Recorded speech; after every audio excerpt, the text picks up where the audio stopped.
Oral questions. Questions orales. The honourable member for Oxford.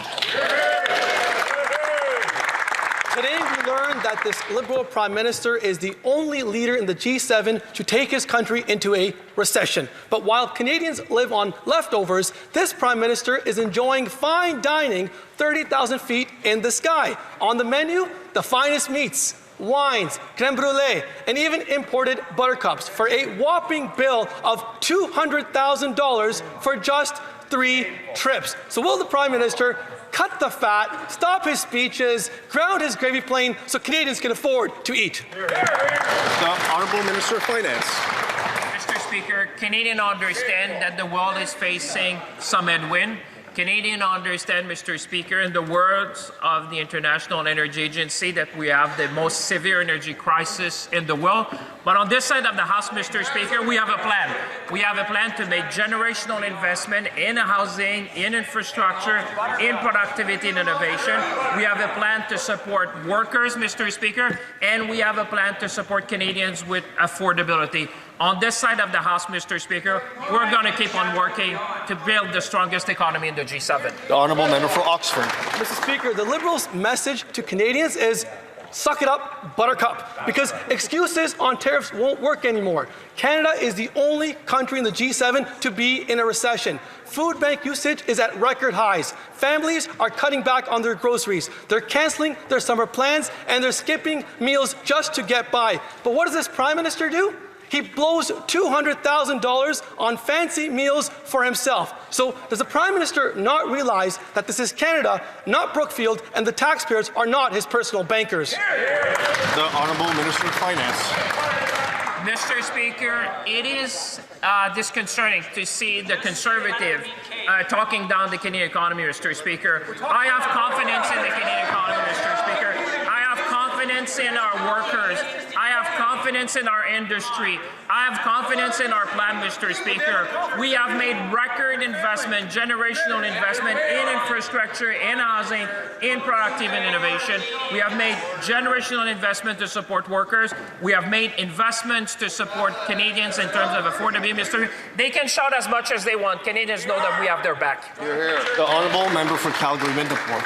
Well, Canadians have had it with this Prime Minister's costly credit card budget. The deficit is $65.3 billion, and this year Canadians will pay $58.7 billion on debt interest. Food inflation rose 3.8% in April, with gas prices surging 28.6% last month alone. Canada is the only G7 nation in a recession. The Prime Minister is more focused on his American stock portfolio and his friends at Brookfield than Canadians. How many more negative quarters of growth will it take for him to change course? The Honourable Minister of Energy and Natural Resources. Speaker, in that question, I think there were at least 3 conspiracy theories going on in that head. What we're doing is we're trying to build Canada strong. That's why we're building nuclear in Ontario. That's why we're building new wind and transmission in Nova Scotia and New Brunswick. That's why we're building new LNG and mines in British Columbia. That's why we're building everywhere across this country. That's why we're working with provinces and Indigenous peoples to respond to what we can control. They should get off the conspiracy theories and start working to build Canada. The honourable member for Calgary-Midnapore. The hypocrisy is palpable. Canadians were promised relief, but the Prime Minister's costly credit card budget is driving up costs for Canadians while driving investment away. $20 billion of investment has left Canada in the last 4 quarters alone. Over $1 trillion has left since 2015. As a result, Canada is the only G7 nation in a recession. Instead of his friends at Alto and Brookfield, the Prime Minister should put Canadians first so that they can finally get ahead instead of constantly being left behind. How many more quarters of negative growth will it take for him to choose Canadians? The Honourable Minister of Energy and Natural Resources. Speaker, they really have to stop these conspiracy theories. When Canadian companies invest abroad, They're building strong. We've got the biggest single foreign investment in this country in over 2 decades. We look at Shell, who just invested $20 billion in this country. They can't actually see beyond their conspiracy theories. Mr. Speaker, we are building in every province in this country. They should start helping. The honourable member for Montmorency, Charlevoix. Mr. Speaker, people like Noël Richard, Christiane, Aaron all ask the same question. Why is it that asylum seekers, even those whose applications have been rejected and who should no longer be in the country, have access to free health care, while taxpayers like these people can't even get a GP? The interim federal health program has risen from $211 million to $1.5 billion in less than 10 years. Does the Minister of Immigration find it acceptable to offer free health care to non-residents while Quebecers can't even have access to a doctor? The Honourable Minister of Finance. Mr. Speaker, we are always available to look at the various programs that exist. My colleagues should be reassured by the fact that we identified $60 billion in savings throughout the various government departments. We understand that Canadians and Quebecers have been tightening their belts over the last while, and that's what we need to do at the federal level. We're always working to find savings within the government, to do more through technology, to improve our processes, and Canadians know we will always be there to help them. The honourable member for Montmorency, Charlevoix. Mr. Speaker, the vast majority of firearms used to commit crimes in Canada have never been legally owned and are mostly here through contraband. In over 80% of firearm homicides in 2024, the accused did not hold a valid license. As for the rest, the offences are largely linked to issues of mental health. Instead of investing in prevention, mental health, border security, tackling street gangs, the Liberals talking about spending $1 billion to target honest citizens. Why are the Liberals wasting taxpayers' money on programs that don't work? The Honourable Government House Leader. Mr. Speaker, it is precisely to support people who are acting legally with firearms that we are taking action. The real question is, why is it that 100% of the time Conservatives are opposed to each and every measure we put forward to limit assault-style firearms on the streets in Canada, to limit crime every time we try to do something to counter these criminal activities? We deal with headwinds from the Conservatives. Of course, we want to support legal owners of the honourable member for Berthier-Maskinongé. Mr. Speaker, the Prime Minister showed his true colors by stating that 50% plus one of the votes would not be enough to win a referendum. He has proven that he would trample on democracy if he was unhappy with the decision made by the people. He has proven his commitment to a long tradition of federalism that tramples on the right of peoples to self-determination. A federalism willing to cheat to win. Quebecers, on the other hand, are deeply democratic. They proved it by accepting the results of the 1995 referendum. Why is Canada fundamentally incapable of following the rules? The Honourable Government House Leader. Let's look back at the last few weeks in Quebec, Mr. Speaker. We had the largest order of aircraft from Airbus in Mirabel in the history of Canada. We have the start of the Nouveau Monde graphite work in this area. Lots of opportunities for employment there. The ports, we are focusing on the economy and opportunities for Quebec. What is the Bloc Québécois talking about? Rupture, instability, separation, referendum. The honourable member for Berthier-Maskinongé. Mr. Speaker, the Prime Minister himself is the one who started this debate, not the Bloc Québécois. He referred to clarity, and he did so regarding a referendum in Alberta that the law doesn't even apply to. He can't help himself. He's absolutely determined to show that he won't respect democracy if he's not happy with the citizens' choice. The fact that he's so eager to launch this debate when it wasn't even necessary is telling, very telling. Why is he in such a hurry to prove he's willing to cheat to win? Government House Leader. Well, let's talk about democracy, Mr. Speaker. Let's talk about the process. There will be elections in Quebec in the fall. We haven't even got to that. Those elections, the equivalent party to the Bloc Québécois at the provincial level we have yet to see where things stand with them. Even if the Bloc Québécois does want to provoke a rupture, a separation, a secession that would destabilize the economy of Quebec. The honourable member for Laurentides-Labelle. Mr. Speaker, in 2 weeks' time, the Prime Minister announced that he would undermine democracy during a referendum by disregarding the 50% plus one rule. He announced a new pipeline with Alberta that crosses into another province's territory without that province's approval. He caused the former Environment Minister to resign over his shift toward the oil industry. He's shown himself to be an anti-democratic Prime Minister, advocating a predatory form of federalism in the service of the oil industry. All this in 2 weeks' time. How can the Liberals endorse this? L'honorable ministre des Finances. The Honourable Minister of Finance. Well, if we want to talk about the announcements from the Prime Minister in Quebec over the last 2 weeks, let's talk about Global Eye, Mr. Speaker. This is an aircraft that will be built by a true flagship of the Quebec economy, Bombardier. Let's talk about Nouveau Monde Graphite, the largest graphite mine in all G7 countries, Mr. Speaker. And the Prime Minister himself was announcing that. On this side of the House, Mr. Speaker, we will always fight for investments in Quebec to build a stronger Canada together. Honorable Ladysmith.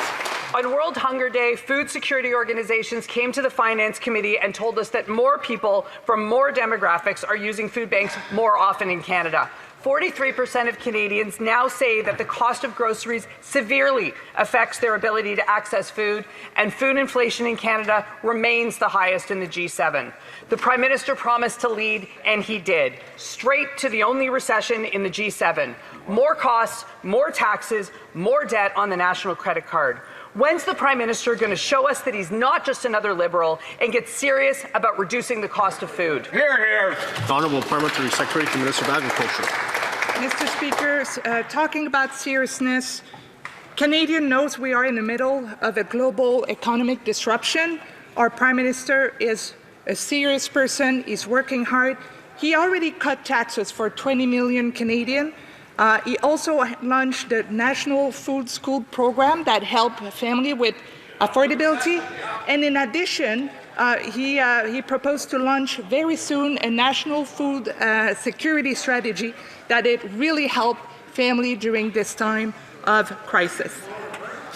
The Honourable Member for Nanaimo Ladysmith. 2 quarters of negative growth mean we're the only G7 economy in a recession. Excuses and deflection won't cut it. StatsCan has the receipts. Liberals chose to add more debt, more spending, more people. By doing that, they created more pressure on housing, healthcare, and food costs than the system can bear. Every dollar this government adds to the national credit card eventually shows up in the grocery aisle. And when the only thing growing faster than grocery prices is the lineups at the food banks, it's no wonder these Liberals have stopped talking about the middle class and those seeking to join it. The Honourable Parliamentary Secretary to the Secretary of State for Jobs and Families. Mr. Speaker, in that member's own riding, next Friday, over 36,000 of her constituents are going to receive the Groceries and Essentials benefit. That's up to a $530 payment for a couple in her riding. Mr. Speaker, that is part of this government's plan to make life more affordable for Canadians, part of a plan that includes efforts not only to make life more affordable, but to grow our economy as well. I hope that she asks some of those 36,000 constituents whether they appreciate receiving the Groceries and Essentials benefit. The Honourable Member for Lethbridge. Well, after 11 years of Liberal spending, Canada is in fact the only G7 country in a recession. While 1 in 3 working Canadians are going into debt just to put groceries on their table, the Prime Minister at 30,000 feet is spending $95,000 on in-flight food. We're talking about braised beef, we're talking about special buttercups and fine wines.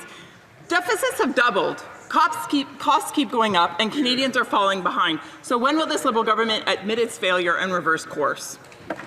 The Honourable Parliamentary Secretary. Mr. Speaker, as we know, Canada has been especially dependent on the relationship with the United States.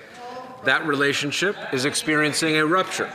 The global economy is experiencing a rupture. The result is, if we're going to be serious about these matters, that we must do, if they want to listen to the Liberals, that's fine. They should listen to Stephen Harper. Work together to better this country. Work together to find ways to ensure our future and our children's future, Mr. Speaker. That's exactly what the Prime Minister is doing. Diversification is a priority, building this country up, focusing on our resources, focusing on the infrastructure that will get our resources to market. The honourable member for Lethbridge. Those same global problems are being experienced by all countries within the G7, but only Canada's leader, only Canada's Prime Minister has led this country into a recession. Only Canada. But he's not worried. But why would he? He's fine. He's fine because, again, he's enjoying fine wine and he's enjoying braised beef and he's enjoying luxury Normandy buttercups, whatever the heck that is.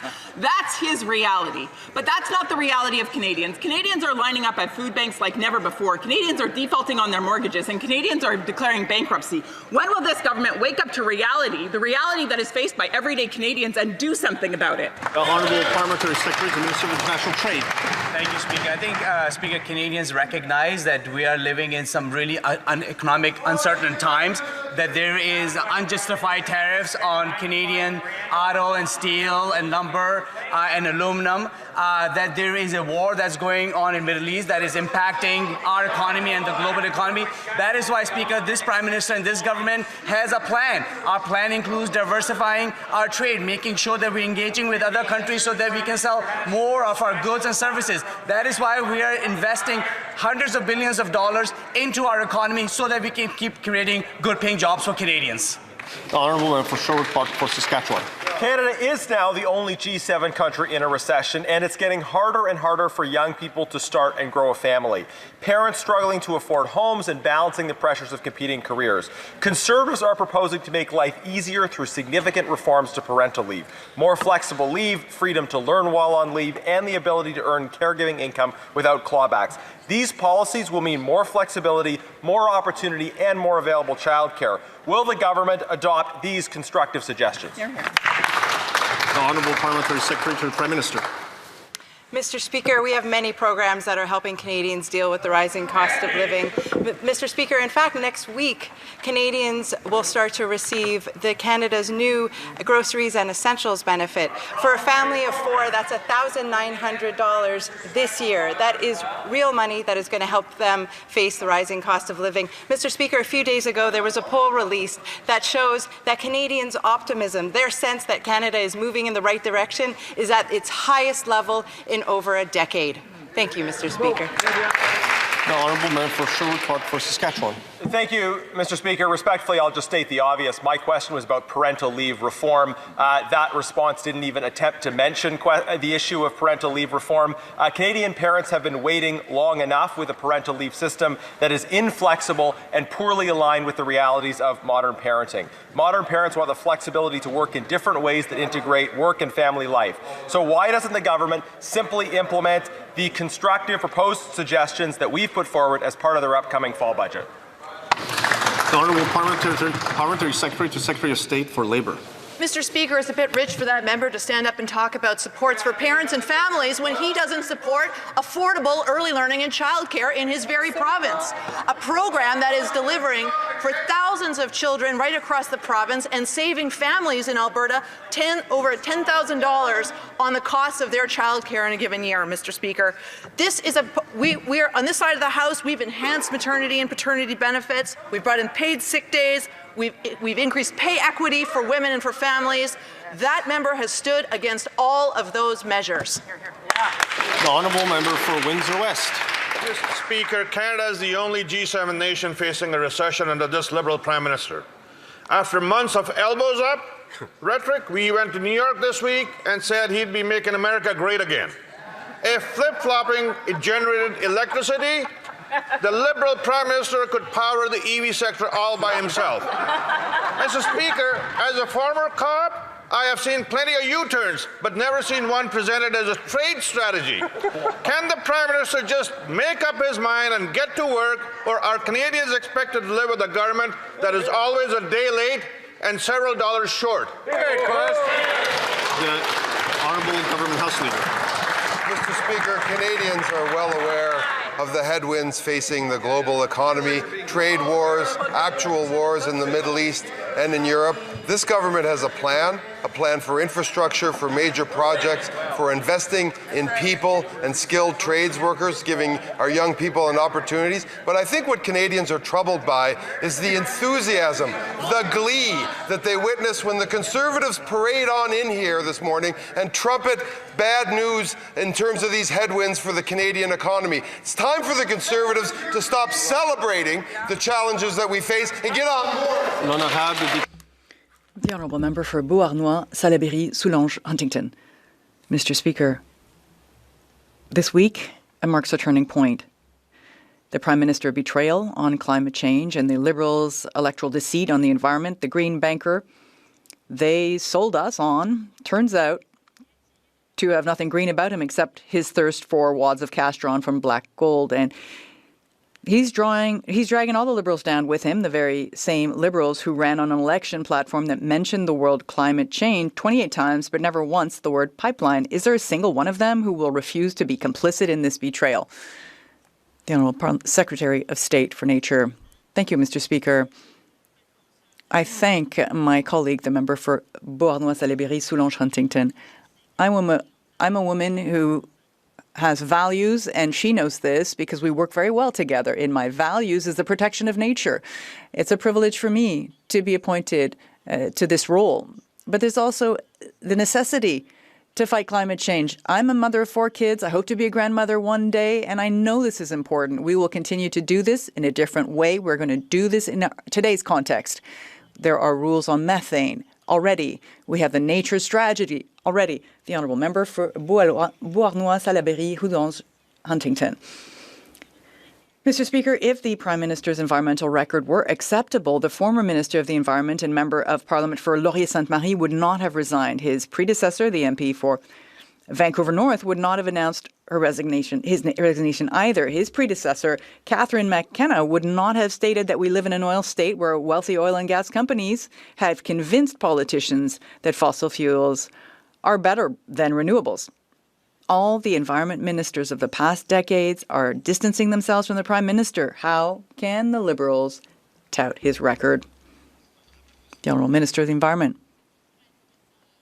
It's always interesting to hear these questions from the Bloc Québécois because, again, it's an about-face.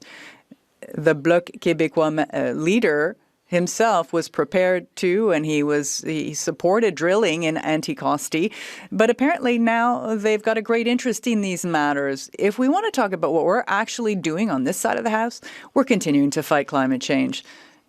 And we are world leaders in the work that we're doing on methane, international investments, for climate change. We will continue to do our work. Député, Honorable Député. The Honourable Member for Portneuf, Jacques Cartier. Mr. Speaker, we learned this morning that Canada is the only G7 country in a recession. Furthermore, a report shows that more than half of workers confirm the cost of living has worsened. The Prime Minister told young Canadians that they needed to make sacrifices, but he spends lavishly on the national credit card to fund, amongst other things, lavish meals on planes, while 2.2 million Canadians rely on food banks. Why is this Liberal Prime Minister asking Canadians to tighten their belts while he and his friends treat themselves to lavish meals at the expense of hardworking Canadians? The Honourable Minister of Finance. Mr. Speaker, it's odd this morning to see the Conservatives delighting. I mean, I just don't understand their attitude this morning, Mr. Speaker. They're, Canadians. I know the people in Portneuf, Jacques Cartier, those who are watching Question Period today realize there are headwinds in the global economy, that there is also a conflict in the Middle East, the most major conflict when it comes to the energy sector. But the people of Portneuf, they know one thing. They know we have a plan to invest in our country, invest in our youth, our workers, and our industry, and that's precisely what we'll do. The Honourable Member. Mr. Speaker, my colleague, whom I appreciate, I want him to know this. We are not delighting. We would like this government that's been in place for 11 years, this Liberal government, we would like it to take action so Canadians can have a better quality of life. Our seniors have to skip meals just to put food on the table. Our children have to give up their dreams of owning a home. This same Prime Minister asked young people last year to make sacrifices. I mean, it's fine for the Prime Minister to eat, but can he show a little judgment? There's a huge difference between bologna and caviar. Can the Honourable Parliamentary Secretary.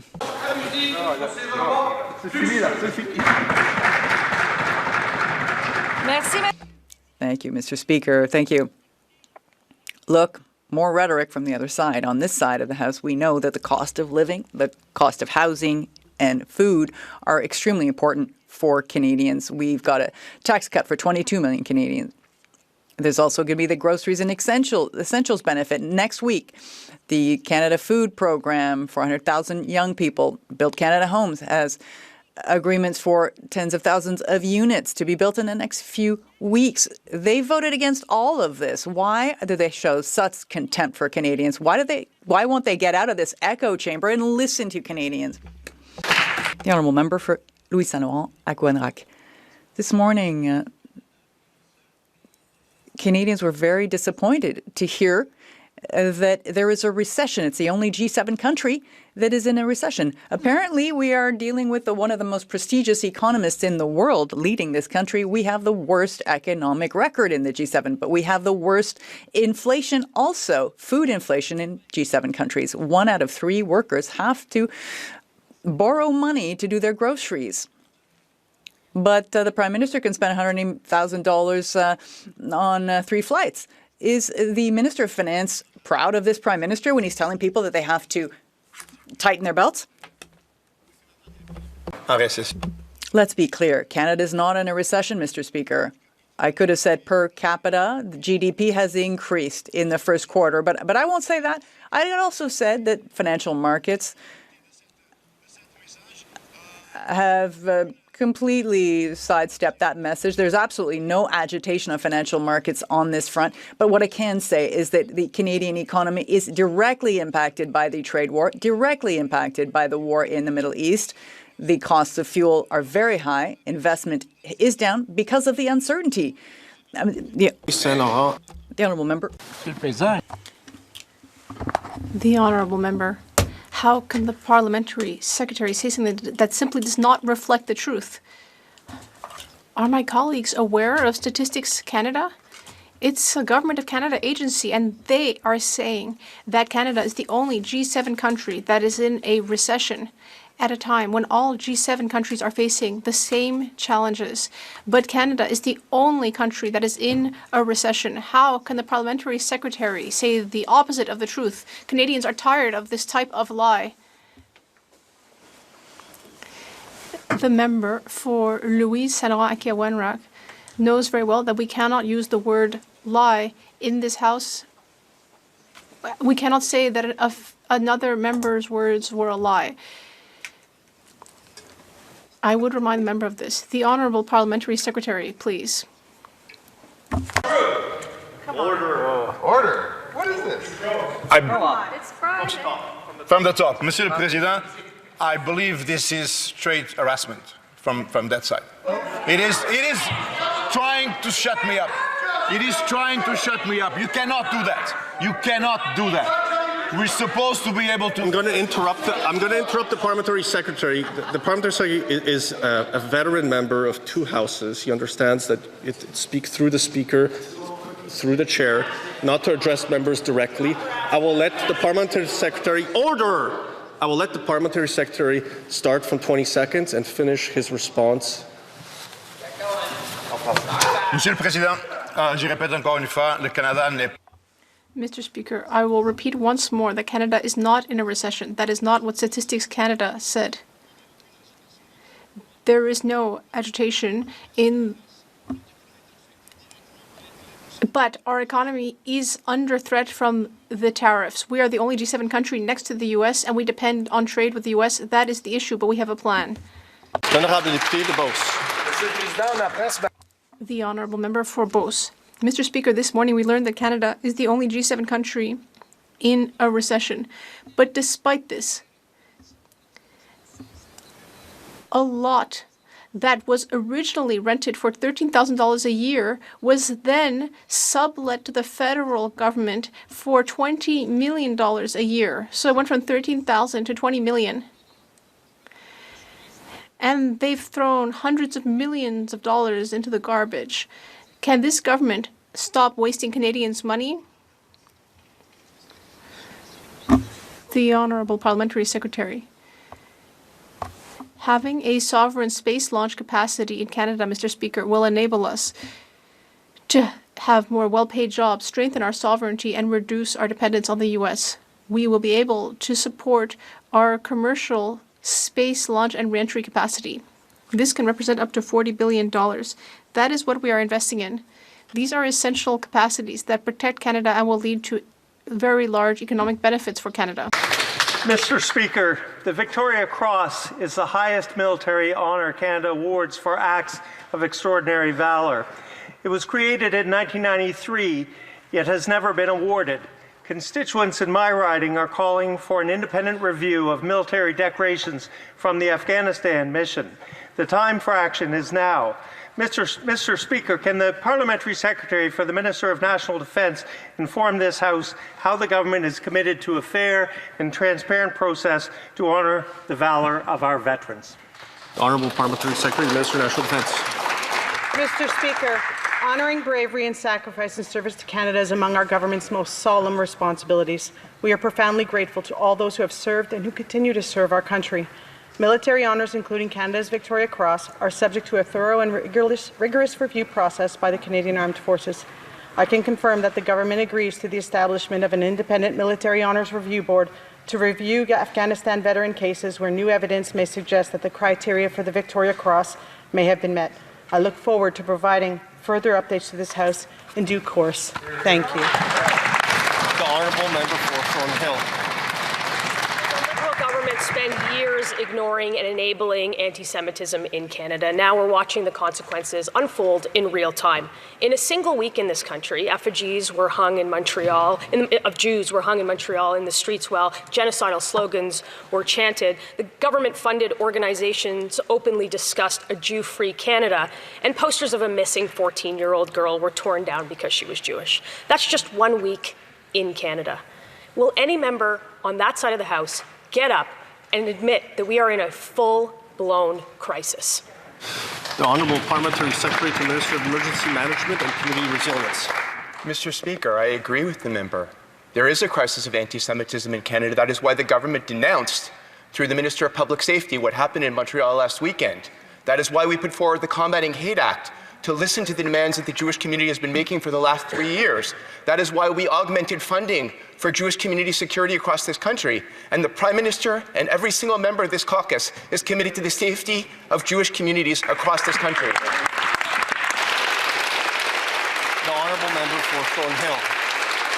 We all know the laws exist, and the member opposite knows full well that C9 and anything he mentioned wouldn't have stopped a single thing that happened in the streets. We already know the Prime Minister won't act because he hasn't acted. In fact, he didn't say a thing last week. More effigies will be hung, more firebombs will be thrown into synagogues, and more Liberal MPs will pose for pictures with those who glorify terrorism. The question isn't whether the government will finally call this the crisis. We know they won't. The question is how much more needs to happen in order for anybody to do anything.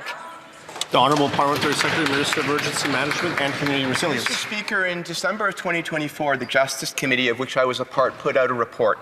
And it recommended to governments across this country, the federal governments, provincial governments, municipal governments, police, and universities, what we thought they should do in this circumstance. We need to show leadership. The Prime Minister will show leadership and has shown leadership on this issue. It is unacceptable that the Jewish community of Canada does not feel as safe as it used to feel. Jewish schools shouldn't have to have guards in front of them, and we will work incessantly to make sure every level of government in this country works with us to solve the crisis of anti-Semitism.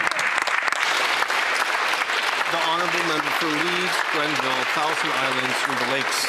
In a September letter to the Prime Minister, the Minister of Finance said that he would be in a conflict of interest if he participated in discussions, decisions, debates, or votes related to Alto. Now, we know he went on to do those things anyway. But what we've learned this week is that the minister's department hired an executive from Alto to write his budget speech and budget presentation. Why? The Honourable Government House Leader. Mr. Speaker, Alto is a nation-transforming project. We are pleased and proud to support it. Conservatives should be ashamed of their opposition to this nation-building project. With respect to how the conduct of the finance minister and the government is going, I will respond to my friend, the Death Valley well driller over there, that he has put in place a rigid and approved set of measures from the Commissioner of Ethics, and he will always act with integrity. I'm going to remind the Honourable Government House Leader not to describe members in that particular way. That has been done in the House before and led to disorder. It led to disorder in the House. And so I would ask the Government House Leader to help a speaker out and make sure we can end question period on a high note. With that, the Honourable member for Leeds, Grenville, Thousand Islands, Rideau Lakes. In a surprise to no one, the Government House Leader lowering the decorum in this House at the same time that he's also unleashing devastation on communities across Ontario and Quebec. The expropriation of farms, homes, businesses, the destruction of environmentally sensitive land like the Frontenac Arch Biosphere with a program that will cost more than $90 billion while they let atrophy Canadian infrastructure and services like Via Rail, which services the same communities that Alto will pass by while destroying. Why won't they invest in Canada instead of destroying? The Honourable Government House Leader, Minister of Transport. Via Rail will always be a prominent feature of our transportation network. Via Rail will continue to be a source of pride and obviously utility for Canadians. And I will note, Mr. Speaker, that this is the first time, I think, in the history of this chamber that we have heard the Conservatives utter the word biosphere. I can assure him that the environment and farms and agriculture will be treated with the utmost sensitivity as we build this very popular, very important high-speed rail project in Canada. The Honourable Member for Portage-Lisburn. Mr. Speaker, despite strange denials from the Liberals, the breaking news this morning is that thanks to the Liberal Prime Minister, Canada is the only G7 country in a recession. And due to decisions like spending $200 million on a small concrete pad and a gravel road, it's all starting to make sense. And what are taxpayers getting? Insiders getting rich and the potential to maybe launch rockets in the future, but only if taxpayers continue to hand money over hand over fist. Worse, the private company who owns it is yet to put a single rocket into space and has lost $7 million in 2 years. Now, I'm no rocket scientist, but it's clear someone is getting rich. The question is, who is it? The Honourable Parliamentary Secretary, Minister of National Defence. Mr. Speaker, establishing Canadian sovereignty space launch capabilities is essential for us, not only in terms of our defense capabilities, but in terms of our ability to also detect wildfires, detect atmospheric issues. This is incredibly important for Canada. The Premier of Nova Scotia is in support. The industry is in support. This is going to generate billions and billions of dollars in economic returns and create jobs. I don't understand why the Conservatives are against innovation. The Honourable Member for Portage-Lisburn. Immediately after the Liberals funneled $20 million to Maritime Launch Services for no work to a nearly bankrupt company, the board chair sold previously worthless shares, pocketing $1.8 million. That's what we're against, Mr. Speaker. Yet again, insiders getting rich while taxpayers get fleeced. No wonder Canada is the only G7 nation in a recession. This Liberal Prime Minister has led us straight there. The Liberals finally just come back to earth and stop wasting taxpayers' money. The Honourable Parliamentary Secretary to Minister of National Defence. Mr. Speaker, as someone who has the Canadian Space Agency in Longueuil, I don't understand why the member opposite is not supporting space domain awareness. This is incredibly important. Our job is to make sure that our forces are ready and resilient when operating in the space domain. We're standing up 3 Canadian Space Division, which will ensure space domain awareness, defend and protect our satellites, and deliver space power in support of military operations. This will allow Canada to have sovereignty in terms of our ability to launch satellites into space. Our allies are asking for this. I don't understand what the problem is. The Honourable Member for Niagara South. Mr. Speaker, last night the Minister of Immigration tried to dodge a very simple question. When asked whether taxpayer dollars are being used to buy hotels for asylum claimants, she attempted to rebrand them as reception centres. Canadians know the facts. Municipalities like Ottawa and Pickering have already used millions in public funds to purchase hotels to house asylum claimants. Changing the label does not change the reality. With Canada now the only G7 country in a recession, will the minister stop hiding behind bureaucratic language and finally confirm the Liberals are funding municipalities to purchase hotels for asylum? The Honourable Parliamentary Secretary, Minister of Immigration. Mr. Speaker, there is a pattern here with the Conservative questions on immigration. Instead of putting forward meaningful reform that's constitutional, and I have great respect for that member. We work together on the Immigration Committee. But instead of putting meaningful reform forward that's constitutional, they go back to refugees constantly. That is not an illegitimate issue, but the way they frame it rings familiar. It's right-wing populism. He knows, because we've heard at committee, that there's no merit to those points, Mr. Speaker. We're working with communities on long-term housing solutions for everyone, Mr. Speaker. Honourable Member for Niagara South. Mr. Speaker, with Canada now the only G7 country in a recession, Canadians cannot understand why this government continues wasting millions of dollars through government programs that fund municipalities to buy hotels for asylum claimants. A hotel does not stop being a hotel because the Liberals rename it as a reception centre. Canadians are tired of political spin and the word games that families struggle with rising costs and economic uncertainty. Will the minister stop misleading Canadians and answer this question directly? Is the Liberal government funding municipalities to buy hotels for... The Honourable Parliamentary Secretary, the Minister of Immigration. The member knows, because again, he works on the House of Commons committee responsible for immigration, that for some time now, in fact, hotels have not been used to resettle refugee claimants. We are certainly working with municipalities. We are certainly working with municipalities to assist in a variety of ways. And we know that the global displacement crisis that has been in effect since 2015 has certainly created challenges for Canada and other democracies. We are there for municipalities in response. We'll continue to do that. And I look forward to the report on the matter that's upcoming in committee as well.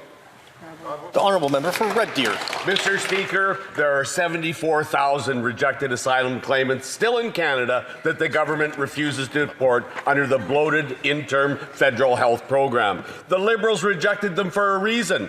Well, Canada is the only G7 country in a recession. These fraudsters still get taxpayer-funded health care, like physio, counseling, and Canadians don't. End the handouts and the fraudsters will go. So when will this Liberal government cut the supplementary health care handout for these fake refugee fugitives and finally deport them? The Honourable Parliamentary Secretary to Minister of Immigration. Almost on cue. I guess he didn't have time to revise the question, Mr. Speaker. There they go again. On refugee claimants, Mr. Speaker. He knows that the interim, or should know, that the interim federal health program has been in existence since the 1950s, supported by successive Conservative and Liberal governments. Let's also continue on the facts, Mr. Speaker. Refugee claimants comprise less than 1% of the total population. That program, the interim federal health program, makes up less than 0.2% of total health care spending in Canada. We have an obligation to respond in a compassionate way, also in a responsible way. Honorable Député de Terrebonne. The Honourable Member for Terrebonne. Mr. Speaker, we know that solid, independent steel and aluminum sectors are essential for Canada's prosperity and security. But our Quebec metal processing businesses are currently dealing with unjustified tariffs from the U.S.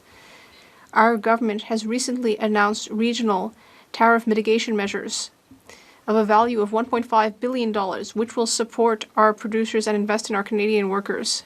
Can the Parliamentary Secretary for the Ministry of Industry tell the House how our government is supporting these producers?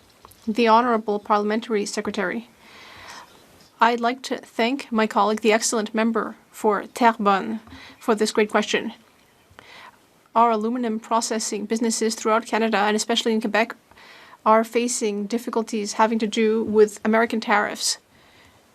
Our aluminum processors are a pillar of the Quebec and Canadian economies, with $11 billion in revenue. That is why we have invested $20 million in Quebec. We have invested $20 million in Quebec aluminum producers as part of our overall tariff mitigation program. our government is taking concrete measures. So Williams Lake are once again sounding the alarm about rising crime, street disorder, open drug use, and repeat violent offenders terrorizing local businesses and families. Williams Lake City Council is holding an emergency public safety meeting after RCMP reported more than 1,400 calls connected to downtown core already this year.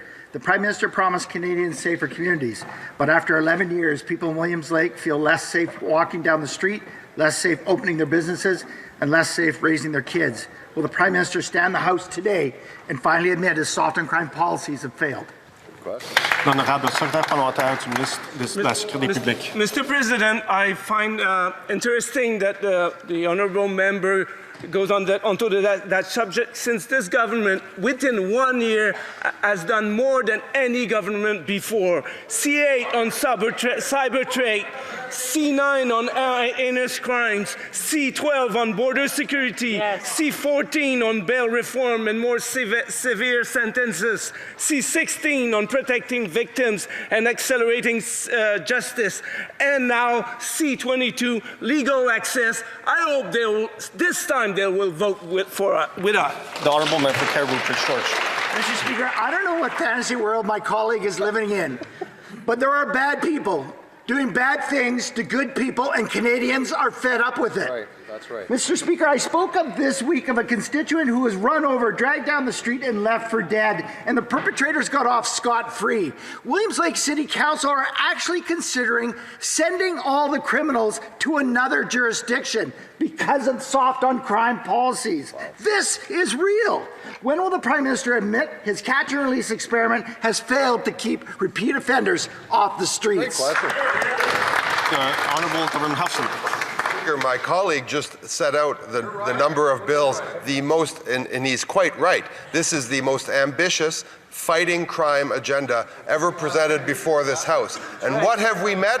I want the people of Williams Lake to know that their Member of Parliament stood up and obstructed and voted against measures that would help that community, measures that would keep violent criminals in jail, measures that would keep places of worship safe, measures that keep child pornographers and extortionists behind bars, Mr. Speaker. Williams Lake needs to know that. The Honourable Member for Ponoka, Didsbury. Mr. Speaker, after 11 long years of these Liberals, crime is up everywhere, not just in big cities, but in small rural communities as well. Many will recall a recent case where a Wetaskiwin man shot and murdered another man on his own doorstep. 10 months later, the same murderer was out on Liberal bail when he beat his girlfriend to death in her home in Ponoka. So when is enough going to be enough? How many more families have to suffer losing loved ones before Liberals get serious and put dangerous offenders behind bars where they belong? L'honorable secrétaire parlementaire du ministre de la Sécurité publique. Monsieur le Président, j'aimerais... Mr. Speaker, I'd like to remind this House that this government has made massive investments in strengthening the services offered by the RCMP as well as the Border Services Agency.